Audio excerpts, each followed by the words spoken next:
Major support for Do the Math has been provided by Chevron,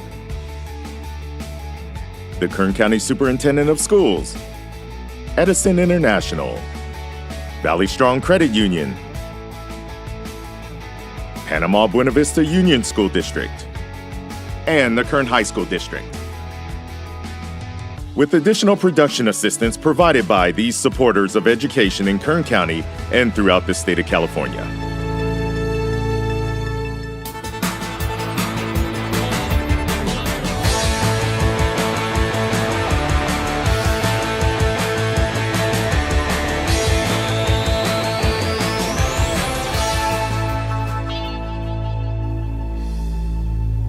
Well, good afternoon and welcome to Do the Math. I'm Michael. I'm Sinaida. And I'm Kaylin. For math homework help, call in Bakersfield 636-4357. Anywhere else 1-866-636-6284. Email dothemath@kern.org. We're online at dothemathonline.net and on social media, Facebook, Instagram, and Twitter, and YouTube. All right. So, Kaylin, do you have that many ways to get a hold of you? Or is there just one way to get a hold of you with a phone number, probably? Yeah. Probably that's the only way, huh? Mm-hmm. I wish it was that way with me, too. But anyway. So, Kaylin, where do you go to school and what grade are you in? I'm in 3rd grade, and I go to...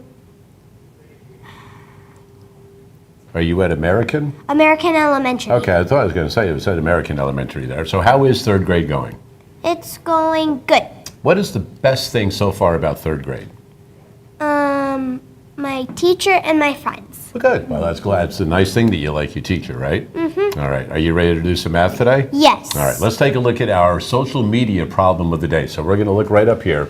Have you ever seen blocks like that at all? Yeah, they're called quick pictures. Oh, good. So you can explain to me what we're going to do. So it says, what decimal represents the shaded area? So what do you think that first one that's all shaded would represent? 100. So that would be 100. How do you know that so quick? Because every square is one, Yeah, it equals 1, right? Yeah. But how did you know that was 100 so quick? Because there's 10 tens. Right, so there's 10 tens. Good. What about the other one? That's 20. You knew that pretty quick also. Because there's 2 tens. There you go. So there's 2 tens filled in. So which one of those decimals do you think would represent that? 1 and 2/100ths, which is A, or B, 1 and 2/10ths, C, 1 and 5/10ths, or D, 0 and 2/10ths? Is it B? Well, you asking me or you telling me? That's why I have you helping me. I don't know. Well, but you think it's B, right? Yes. Why do you think it's B over the other ones? Because it has a 1 and a 2. Good. So A has a 1 and a 2 also, but it has a 0. Yeah, but the 0's before the 2. That can't be because 20 has a 2 before the 0. Exactly. So that's excellent reasoning right there. So you really think that B is the correct answer? Yes. You want to go with that one? Uh-huh. You're sure? Yes. All right, let's take a look at it and see if B is indeed the correct answer. B is correct. There you go, sister. 1 for 1. All right. 636-4357 is that phone number. We do have phone tutors available most Tuesdays and Wednesdays throughout the regular school year. Kaylin, a 3rd grader from American Elementary, loves her instructor. And what are some of the things that you've been doing in math class so far? We're doing, last quarter we did mostly bar graphs, picture graphs, all those kinds of graphs. And this quarter we're doing 0 through 10 multiplication. All right. Did you like doing all the different types of graphs? Yes, so it's very fun. Oh, good. And what do you think about all the times tables and multiplying right now? They're kind of hard, but not too hard. Well, that's good because you know what you're supposed to do. You're supposed to struggle a little bit in school. That way your brain develops and grows. Did you know that? Yes. All right, well, good. So a little bit of struggle is going to be a good thing for you. You ready? Yeah. All right, before we get you back to work, it is time now for today's Math in the News.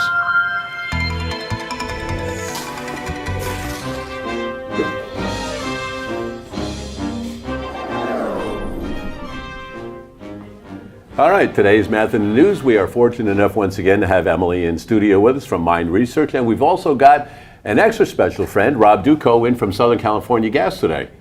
How are you? I'm doing great, Mike. Thanks for having me. And this is not your first time on the show. I've been here a handful of times. Right, yes. many times. So this is year 22 of the show, and I think you've been here 22 times, haven't you? Maybe half that. All right, so about half that. So you are a big supporter of Do the Math and also of Current Math Week. Yes. So tell us a little bit about how Southern California Gas got involved in this. Well, SoCal Gas is very supportive of education, obviously, and STEM education particularly. And last year, we partnered with the Mind Research Institute to help bring the first Kern County Math Week here to Kern County.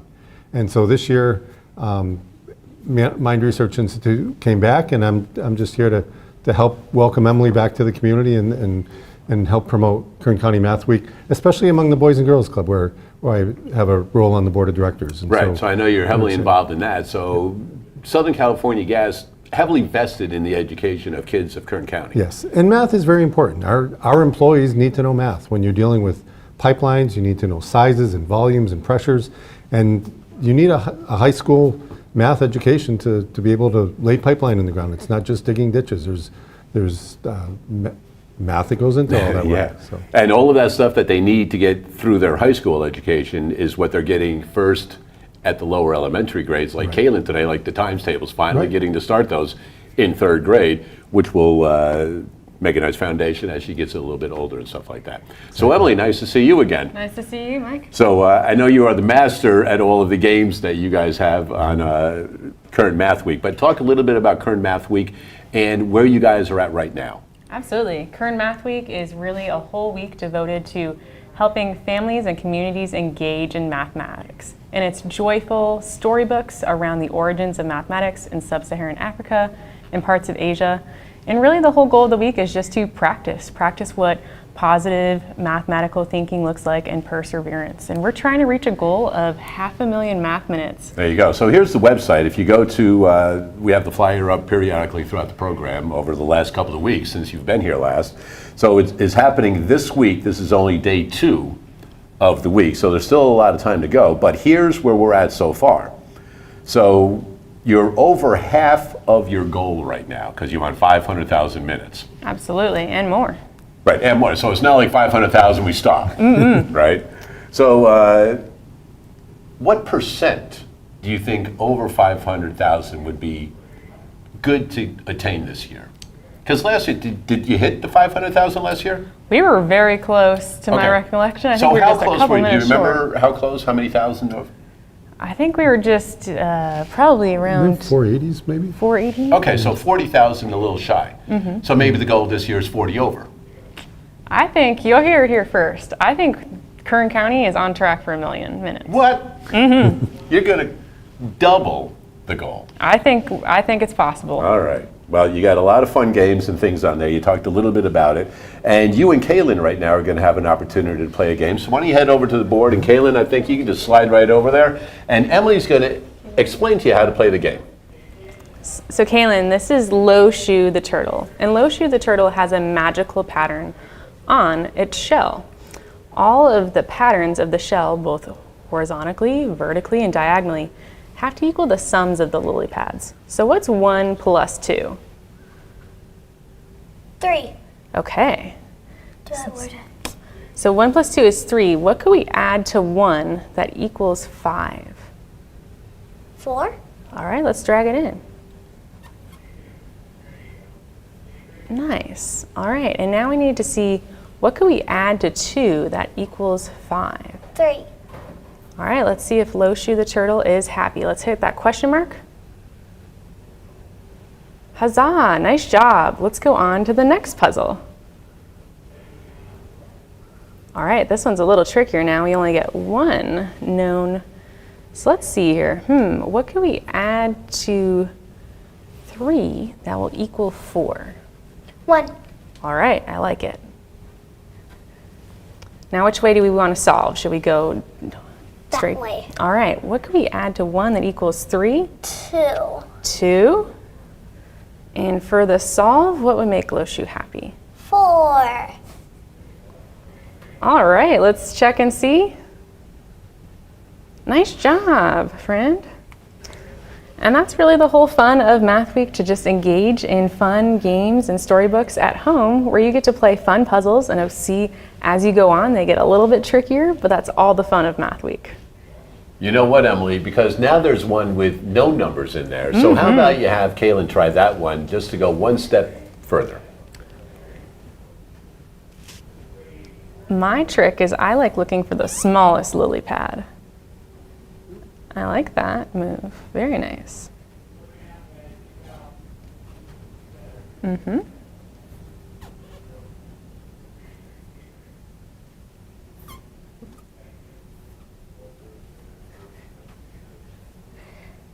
Nice work. Good job. All right, so you guys, she's doing rather good at this. Very well. How about if you set her up a level Oh, okay. and see how we do? Just said because Kaylin is, I think, set for the challenge, aren't you? Hey, there you go. She's like, yeah, let's go. So under these settings, we can make it a little bit more difficult here. Now we have some larger puzzles. So you're going to put 4, and notice in this puzzle now we have to add 3 numbers that equal 11 in these special orange squares. And then Kaylin, remember, tell Emily what you're thinking of. What numbers are you thinking of and how will they work? So, as we know from the last problem, 4 plus 3 equals 7. And then if we put 5 right here and 2 right here, that also equals 7, because 5 is 1 more than 4, and so that 2, and so that number can be 1 less than 3. And then all we have left now is 6 plus 1, which also equals 7. All right, let's double check if it works horizontally. Oh no, because 1 plus 2 and 3, does that equal 7 altogether? No. Oh, we gotta try it over. What could we move around that might help us here? Maybe we could switch some of these numbers? I think so.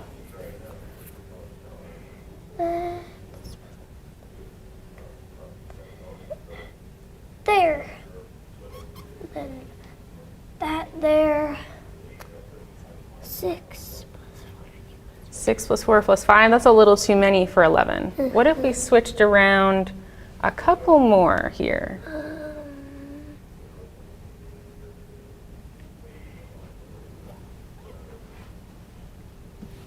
It's okay, we're gonna switch the 3 and the 4. I like that. Oh, but that equals 11. Because 6 plus 3 is 9. Try your middle one, Kaylin. Try flipping that middle one and see if that This works.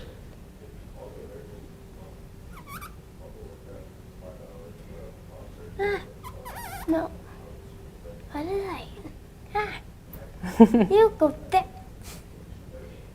So we put the 2 there. All right, let's double check. Nice job. All right, there you go. So you got closer, but that was a little bit of a struggle, right? So Yes. that's one of the keys I think that Emily wants you guys to do also, is as you are doing these things with your family, you guys can talk all about the different stories, the different cultures that you're reading about, and then you can see that the games you play, they get kind of fun, don't they? And then especially if you get a little challenge with it, it's like, oh, let me see how far I can go with that, right? Nicely done. So thank you, Emily, for coming in. Thank you, Rob, also for coming in and My your pleasure. support of Glad to be here. Mind Research, the Math Week, as well as your support of Do the Math also. All right. 636-4357 is that phone number. Also fortunate enough to have the Bakersfield Museum of Art in downstairs with us right now, because they're not obviously in the studio. So let's head downstairs and see what they're working on. All right, hey, today we have Maria here from the Bakersfield Museum of Art, and she has a wonderful art project planned for these kids. Maria, can you tell us about what we're doing today? So today we're going to be using polymer clay. It's pretty similar to using other types of clay. The only thing that makes it very different is that it's a little bit less messy and we can make it work in smaller spaces. So we'll be working with the students to create a little sculpture piece that involves geometric shapes. So I'll start off by explaining the tools. We have a few tools that the students could use, but they don't have to use every single one of them. So if you guys see the pink tools, those are really going to help you divide clay in different sections. So if you have to cut the clay into smaller proportions, I would use the two little pink tools.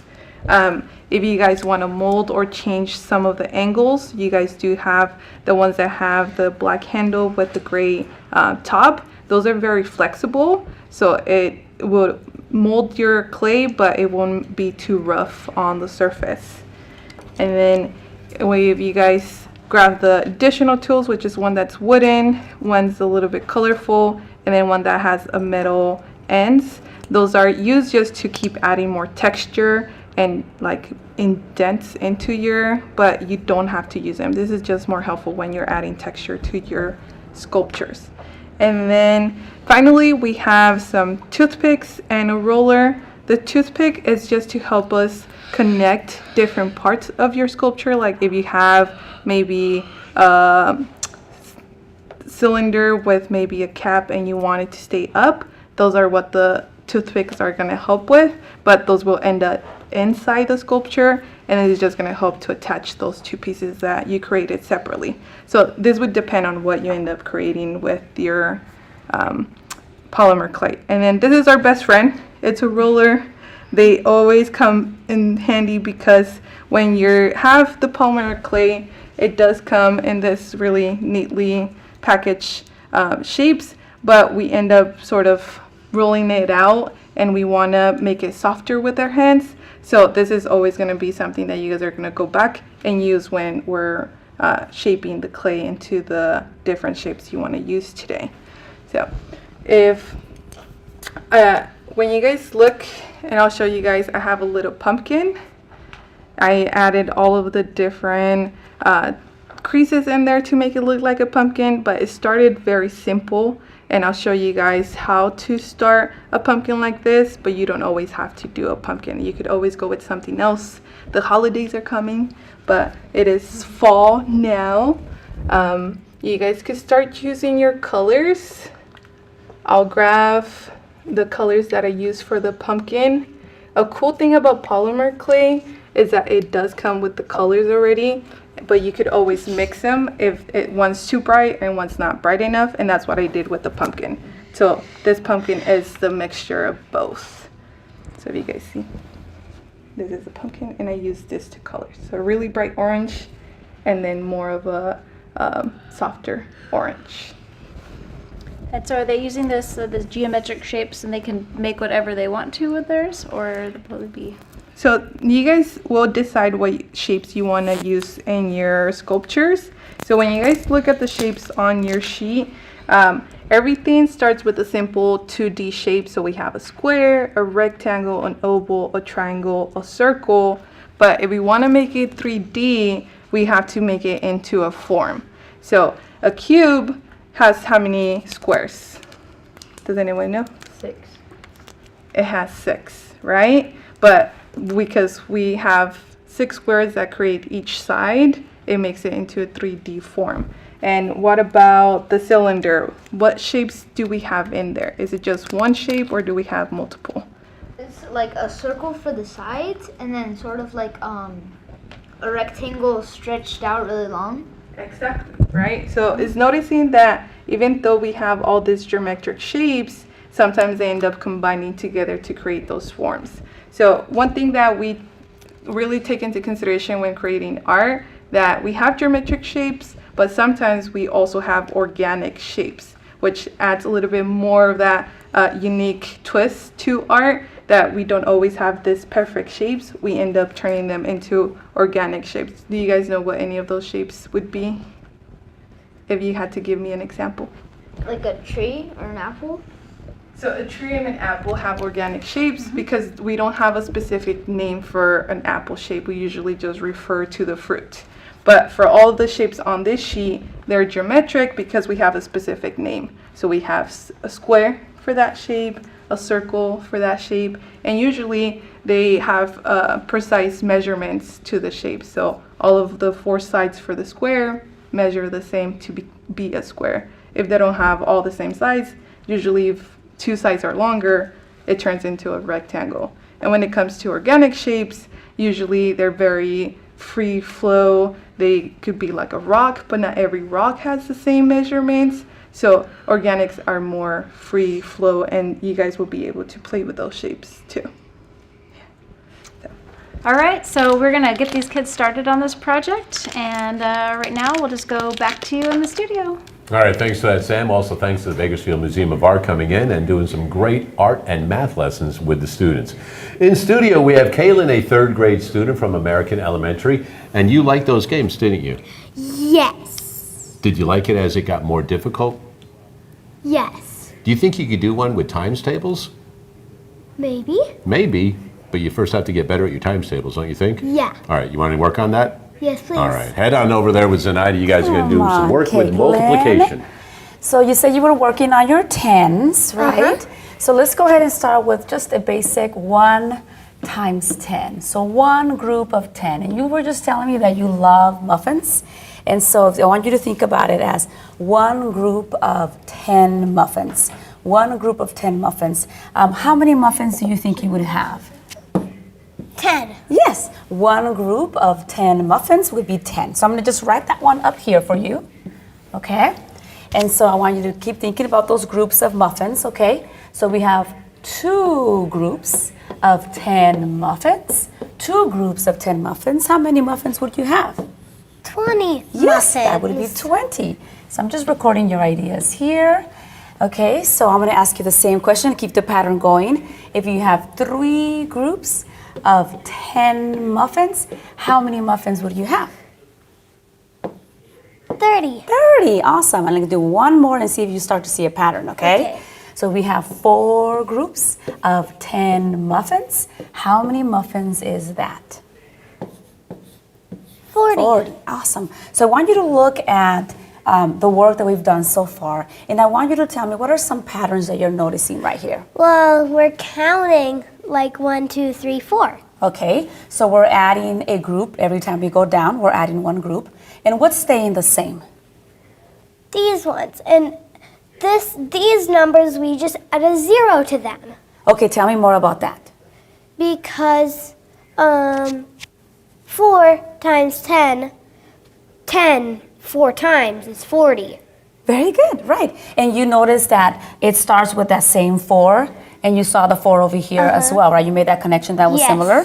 Okay, awesome. So I'm just going to erase this here so we can kind of keep it a little bit clean if that's okay with you. So I wonder if you can keep that pattern going if I gave you a larger problem here, okay?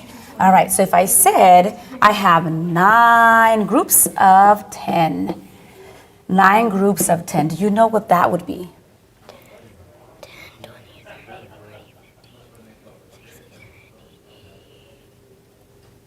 90. Very good. How about 10 groups of 10?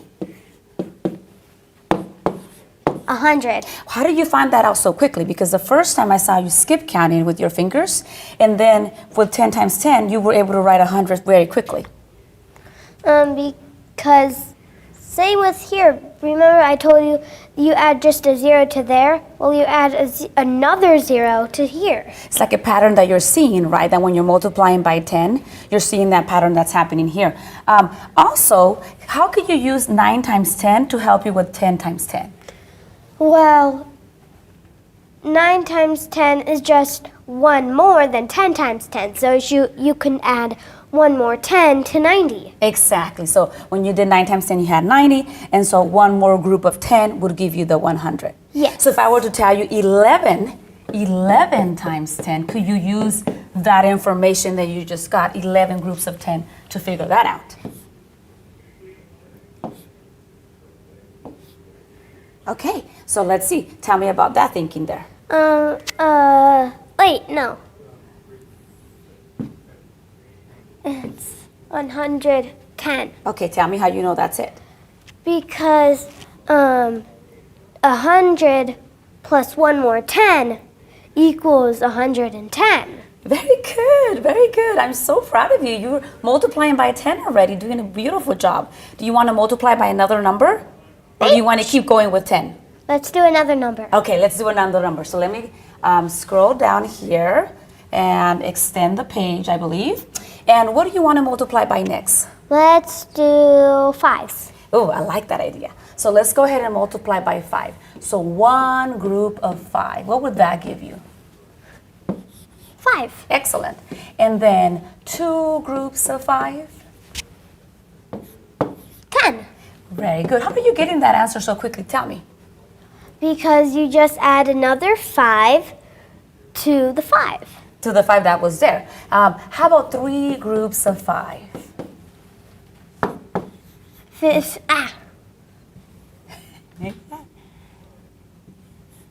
15. Very good. Now I'm going to ask you this next question. How about 6 groups of 5?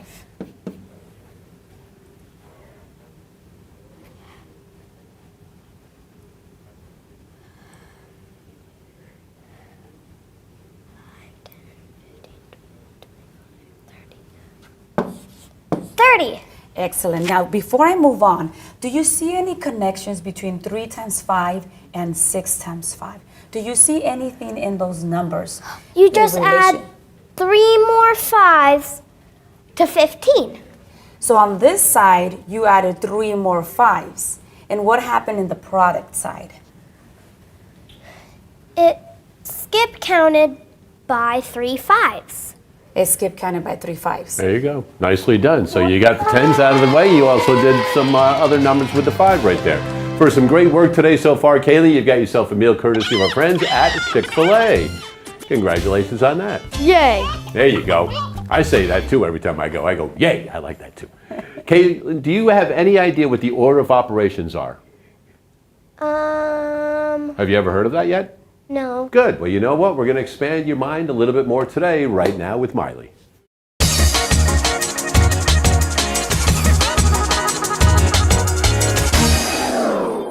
Hi, my name is Miley, and today I will be showing you how to do order of operations. The easiest way I do order of operations is PEMDAS. I have written out an expression right here that I will be helping you do just to get a basis of knowing how to do order of operations. So, the first thing we do is start with parentheses. So, we will rewrite our expression.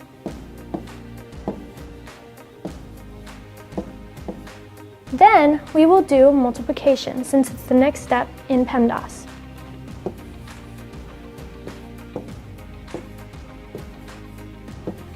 Then, since we have a simplified expression, the answer will be 9. Since you know how to do order of operations now, you will do more expressions to get a better understanding of how to do it. So, now I'm going to write out another expression. See that there's more division and there's an exponent in the expression. So the first thing we're going to do is start with parentheses.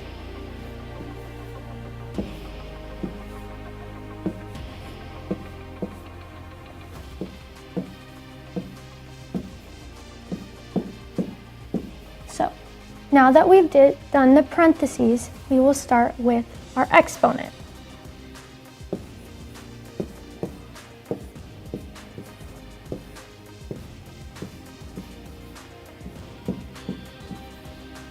The next step is multiplication.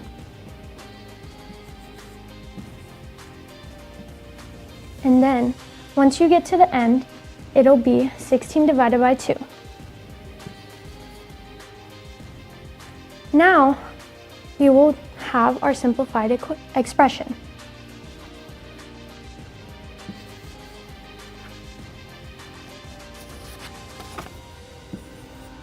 The answer to the expression is 22. Thank you for going through the expressions with me, and I hope you have a better understanding of how to do order of operations.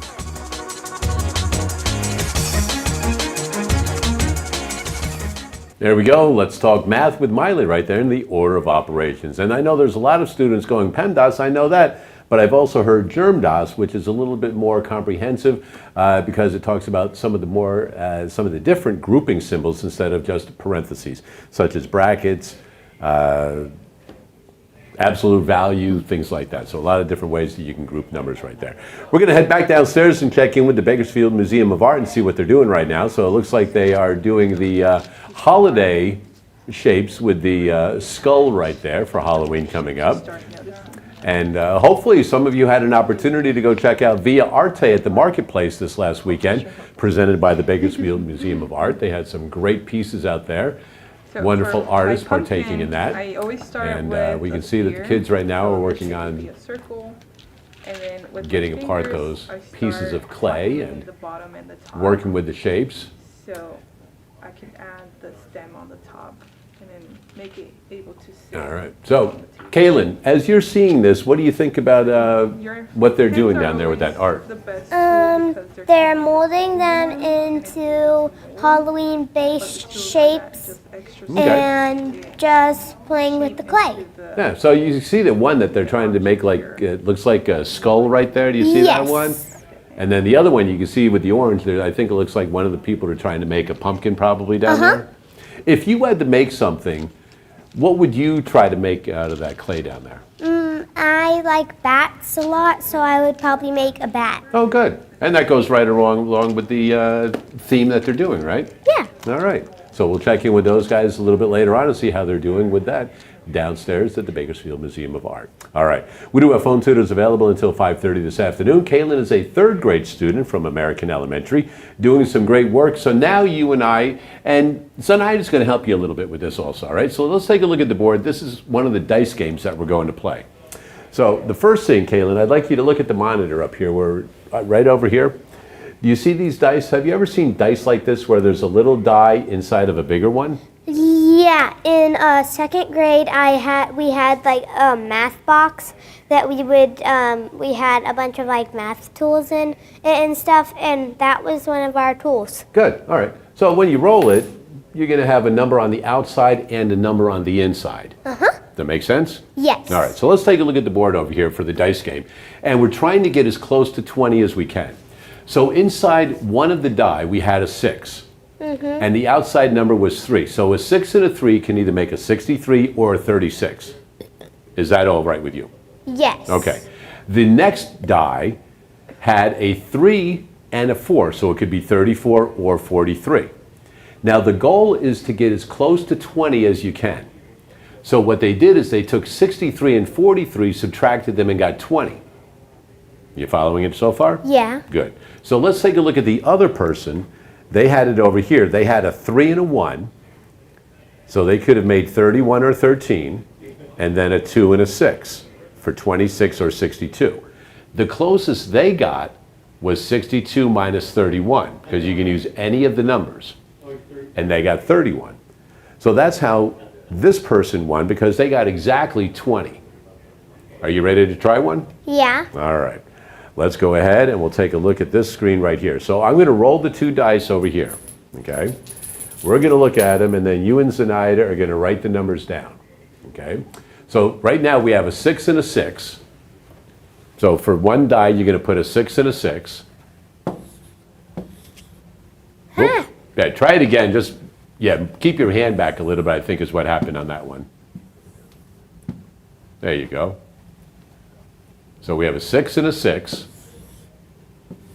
And on the other one, we have a 4 and a 5. So you and Zenaida talk about what you would like to do with those numbers. Okay.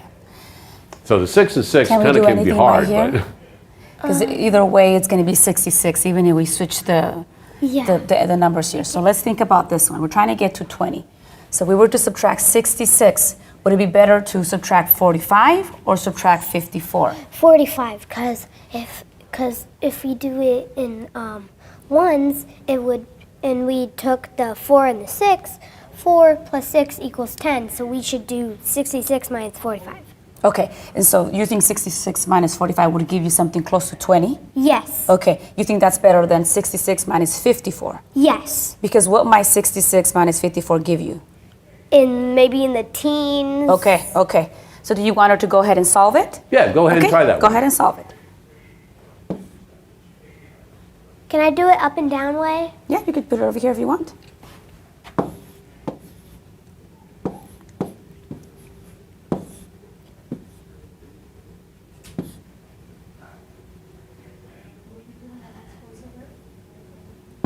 Wow, look at that. That is pretty close, That 21, is really right? close, yes. All right, so leave 21, erase the big 66 minus 45, leave the one that you did right there. Right, get rid of that negative into 45, and we'll roll them again and see if the numbers you get this time will get you closer or further to 20, all right? So here we go. So now we have a 1 and a 4, I'll write it down for you. A 1 and a 4. and then we have a 5 and a 6. 5 and a 6. Okay, so how do you want to, again, you want to get close to 20 in that difference. Let's do 65 minus 14. Okay, you want to try that? You don't want to try it. Let's try it. So 60, you want to line it up yourself? Yeah. 65 minus 14.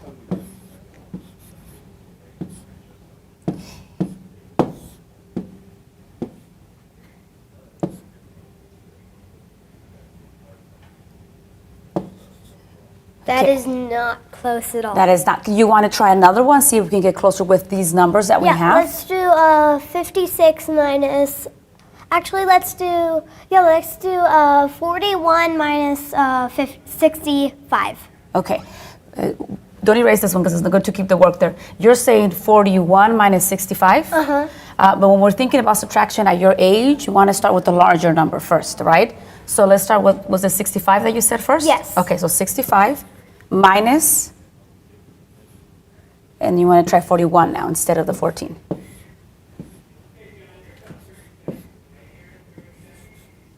Much better, right? That was a Yeah. better choice? Yes. There you go, 24. So you didn't get any further than 21, but you did pretty good trying to get as close to 20 as you could, right? All right, nicely done. 636-4357 is the phone number. Let's take a look back downstairs and see how they're doing with the sculptures. There we go. So, Kaylin, what do you think he's making right there? Because he's using that to flatten it out a little bit. Do you have any idea? Because it looks like he's got some blue there. And Zenaida, if you have any idea also, let's... I don't really know what he's making.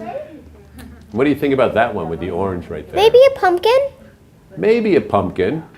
Maybe. It looks like they're trying to hollow out the center, the green. Let's see what they're doing right there.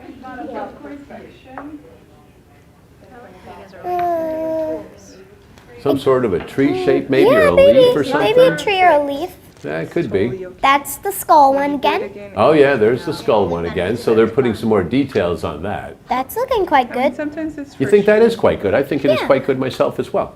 It's all about the experience. And let's see, what do you think? That young lady in the pink is What do you working think hard. she's got going there? Maybe like a snowman or But something? you're learning something, right? Oh, with the white blob right there? Yeah. Could be. And it looks as though she's refining her pumpkin there. The Yeah. professional from the Museum of Art, right? All right, we'll give these guys a couple more seconds, see how they're doing. I got like black. Oh, there we go. Maybe they're going to use that bat, maybe black bat right there. What do you think? Maybe they could what be I doing said that. earlier. They could be doing a snake or something right there. Yeah. We'll check in with them in a little bit and see what they're doing. Anyway, you know what? We always want to check in with the newest things going on at NASA. Let's see what's going on this week at NASA. Highlighting the Ring of Fire solar eclipse, learning how the human body reacts to long space flights, and a new engine test series for future Artemis missions. A few of the stories to tell you about this week at NASA. On October 14th, we brought you coverage of the Ring of Fire annular solar eclipse with views from our broadcast locations along the path of annularity in Kerrville, Texas and Albuquerque, New Mexico. In addition to viewing opportunities, the eclipse provided unique opportunities for science, which included NASA sounding rockets launching scientific instruments to study the effects of the eclipse on the atmosphere.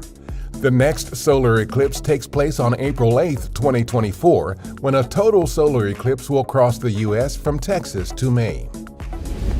Aboard the International Space Station, NASA astronaut Laurel O'Hara is participating in the CIPHER study to help us learn more about how the human body reacts to long-duration missions in space.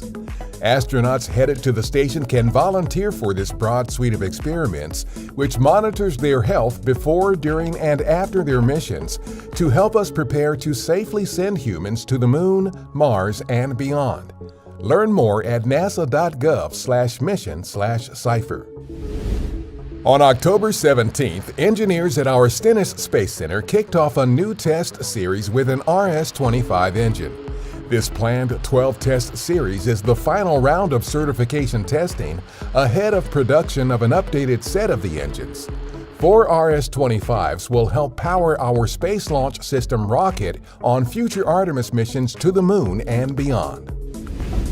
Researchers using our James Webb Space Telescope have detected evidence for quartz nanocrystals in the high-altitude clouds of WASP-17b, a hot Jupiter exoplanet 1,300 light-years from Earth. The detection, which was uniquely possible with Webb's mid-infrared instrument, marks the first time that silica particles have been spotted in an exoplanet atmosphere. That's what's up this week at NASA. For more about what else we're up to, check out nasa.gov. Always exciting things going on at NASA and always exciting things going on with the Bakersfield Museum of Art. Let's head back downstairs, check in with Sam, and see how the kids are doing. All right, hey, so we're going to check in with these kids and see what they're making, their ideas, and kind of what the favorite tool they've been using. So, all right, well, how about for you first? What are you making? I'm making a boat in the ocean. All right, and I see you've been using a lot of tools. Which one's been your favorite? This. The It's roller? just helped me roll the water into good shape, and then the boat, it helped me make all pieces of it. Yeah, I saw you using this one too to kind of hammer that one out earlier. Yeah, it helps with like making it like, see how like it's just a bad shape, it just kind of helps get rid of that. I like you smoothing it out. Yeah. I like that. I like your idea. All right, we'll come back to you. So what about for you? What are you making? I'm making a tiger. A tiger. Are you just making his head? Yeah, just All his right. head. All right, and what have been your favorite tools? The little Again, the little things. rounder thing. Yeah, smoothing it out. And then are you going to add some black stripes on there too? Yep. All right, sounds good. Okay, over here, what about you? I'm making a fish. Nice, I love it. And so you're going to use this green. You said you're using some purple too? Yeah. Nice. The complementary colors on opposite sides of the color wheel. Right, yep, good. All right, and then what are your favorite tools? Probably this guy. Yeah. The roller. Yeah. He just helps me a lot. Yeah, you're making yours kind of a little flatter. Yeah. Yeah. It's looking good. Okay, over here, let's see what we've got going. All right. What are you making? We can see that you're obviously making a skull, but what have been your favorite tools you're using? My favorite tools have been the rollers and the knife because they help me like mold it into what I want it to be. Right, yeah. And now you have this little tiny thing to help you with the really small areas. Yeah, I hope to make it a girl and have some eyelashes and a bow. And Oh, that's cute. All right, what about over here? How are you doing? Good. What are you making?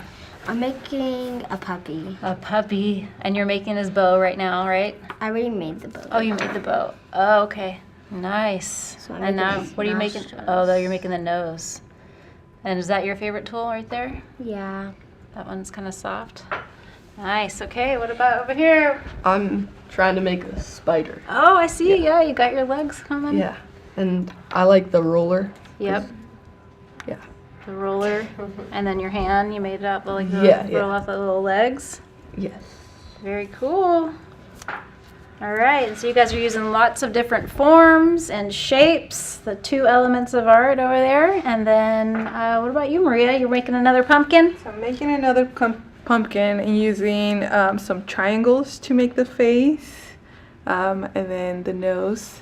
So I'm gonna make this one a little bit more Halloween theme. I might add a little cute mouth, and then I just keep going around and telling the kids that the tools are really going to help them add all of those small details, especially because the smaller the details are, our fingers get in the way. So using any of the tools that have a really small point is really going to help making sure that things stay together.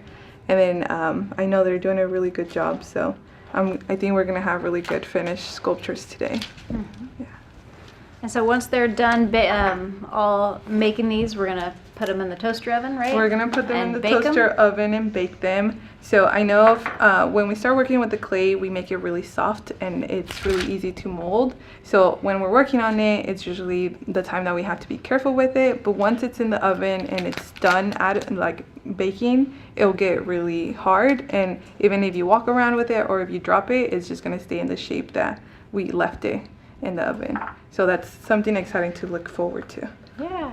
And at the Bakersfield Museum of Art, they have classes like this that you we do. teach. So we have Saturday studio classes, so those are selected Saturdays. The next one that's coming up is November 4th, so if there are going to be painting for that class, so if any kiddos would like to participate, we do registrations online. And then we also have classes during the winter break. We have our winter workshops. So that's also coming up. If the kiddos haven't had any plans for the winter and you're thinking about what your kids are going to do, we do have those during those days. And then we currently are accepting applications for artworks. That's one of our high school programs. And it's really exciting to see what the high school students could do. So if you have any students who might be interested in participating in art with the museum and they're currently a junior and senior in high school, we are accepting applications, and that's a semester-long program that they work with myself and then some of the staff members at the museum. That's great. Can they just go to the website and find all so that it would be bmoa.org/artworks, and it'll take you directly to the page, and it gives more information about the program and what we do with those students. That's awesome. Okay, so we will check back in once these kids keep making their art. All right, back to you in the studio. All right, thanks for that, Sam. And it looks like those kids are making some great art pieces down there. All right, we have Kaylin, who's going to working with an array and multiplication. All right, girls, you've got 2 minutes. Tell us what you've got. Awesome. So I just want to introduce you to the array, and the array is another way of showing multiplication. So just earlier we were working with groups of 10, right? Yes. And so this array has one group of 10, another group of 10 that shows 2 groups of 10. So I want you to take that understanding, and I wonder if you can draw me an array for 3 groups of 5. 3 groups of 5. So here's 2 groups of 10. You're going to do 3 groups of 5.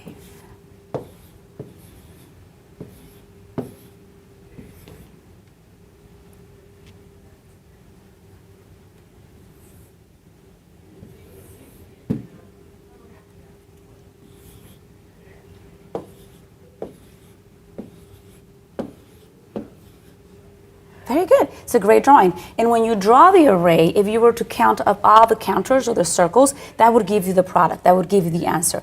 So in this case, I have 2 groups of 10. That gives me 20. And in your case, you have 3 groups of 5. Which give me 15. Excellent. And so in 3rd grade, we use the array to help us show the multiplication that we're working on. And so I could give you another problem where you can demonstrate using an array.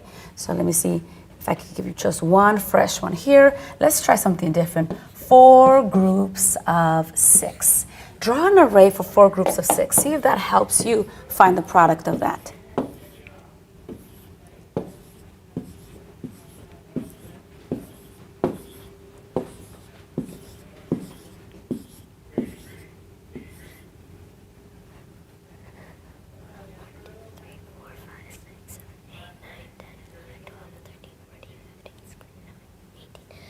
That gives us 18.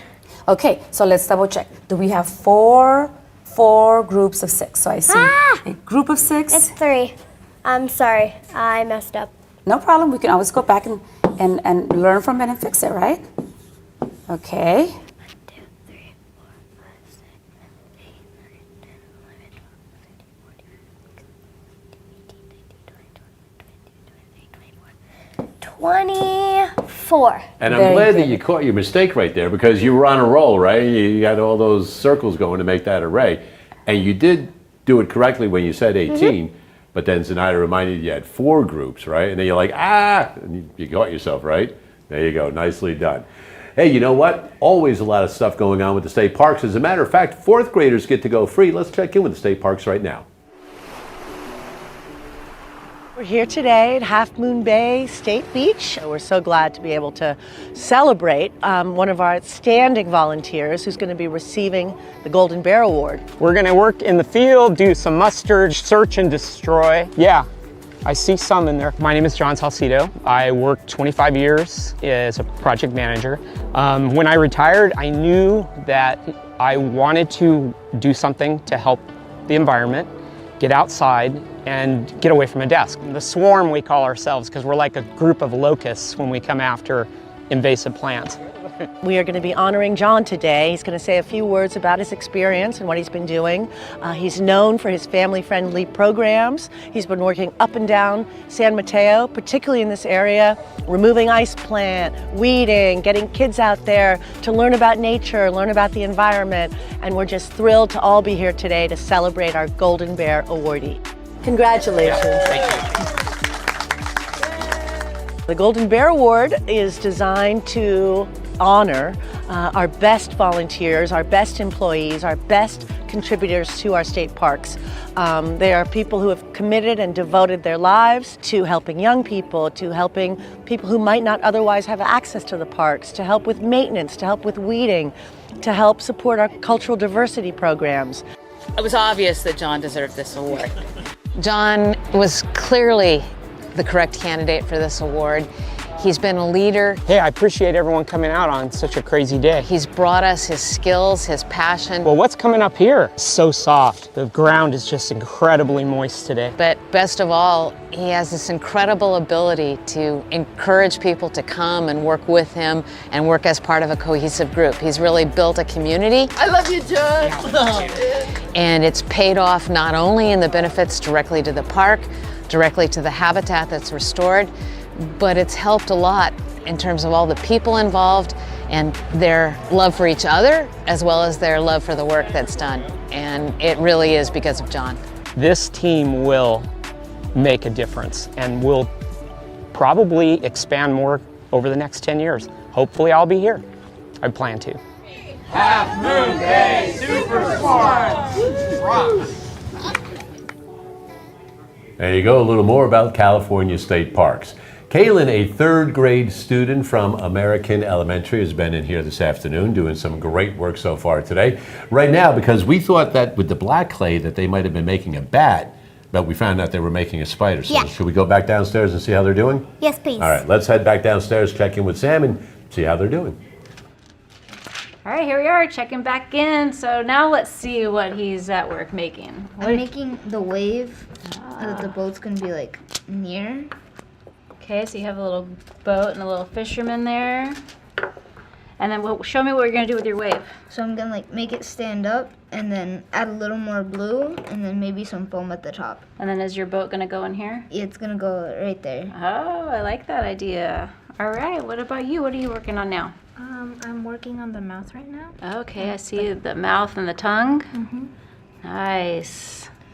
That's looking good. All right, and here your fish is coming along. Yep. Oh, I love all your scales. Thank you. So you've gone light to dark. Yeah, and then I'm gonna do this color at the very end. So it's the same color as the base of the fish, the bottom, but it's gonna have different like texture. Great. And are you still going to be using those two? Yeah, I'm gonna do it a little bit like over. Oh yeah, I love that.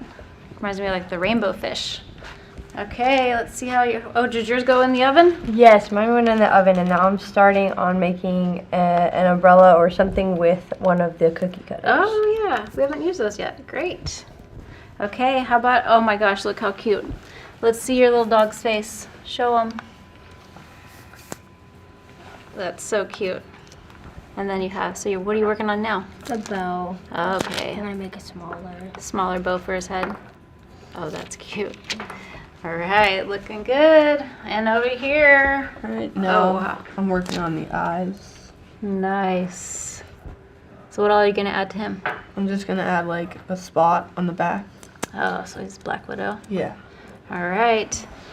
And then Maria, tell us about the oven. So we're gonna add a new addition to our sculptures that are gonna be baked. So when you're using polymer clay, it doesn't take as much heat for it to be baked and get hardened. So if you guys are doing this at home, you want to set the oven at 275, and then you want to put it in there for 15 minutes. So we're gonna do that right now. And then once they're ready, they'll be pretty hot, so we want to be careful and use some mittens to take out the sculptures. But this is just a different version of using a kiln. So if there's people who are working with clay, professional clay, they end up doing like those mugs or those plates that we get to have at home. Those get to a really high temperature for that clay to harden, and we're able to use and have food in them. But when we're using something smaller like the polymer clay and we're using more for decoration, we don't have to worry too much about, you know, being able to have food there. So this is always a perfect option for those fun projects that we get to do at home or at the museum or anywhere that you want to be creative. This has been so great having you. So big thanks to Maria from the Bakersfield Museum of Art. And check out our social media later so you can see all the rest of these pieces finished. And so back to you in the studio. All right, thanks for that, Sam. Also, thank you to Maria for coming in today from the Bakersfield Museum of Art. They always send over some great instructors and have some great ideas to do with the students. And as we said, check out social media. So, Kaylin, can you remind everybody the social media websites we have? Yep, at the bottom. Tell us what those are again. And social media, Facebook, Instagram, Twitter, and YouTube. So that way people can check out how these things come out finished. One thing you noticed about the spider was what? It needed 2 more legs. 2 more legs, right, to be an authentic spider, correct? Yes. All right. So I've got a couple of questions for you, young lady. Did you learn a little something today? Yeah. Good. And did you have fun today? Yes. What do you think was the best thing about today? The turtle game. Oh, good. So you like the turtle game. So what I want you to do is do a little bit of that with your family. Tell them about the math week, okay? Okay. And maybe you guys can help add to those minutes. You're also going to be an ambassador for Do the Math. Okay. You know what that means? Yeah. What does that mean? It means you do something or like help them do something. Yeah, you're going to help us do company. something. So the first thing you're going to do is you're going to put on a uniform. So can you hold up that new shirt that you've got? We'll look right over at camera 3. So that is your new uniform as you're an ambassador now. So as an ambassador, you're going to help us out by telling people about Do the Math. Can you do that? Yeah. All right, good. We'll get you a shirt that fits. That one's a little big for you, isn't it? Yeah, I know it's over there. We'll get that one later on. All right? You all done for today? Yeah. Yeah, it sounds like we are. Hey, you know what? Until we meet again, continue to do the math.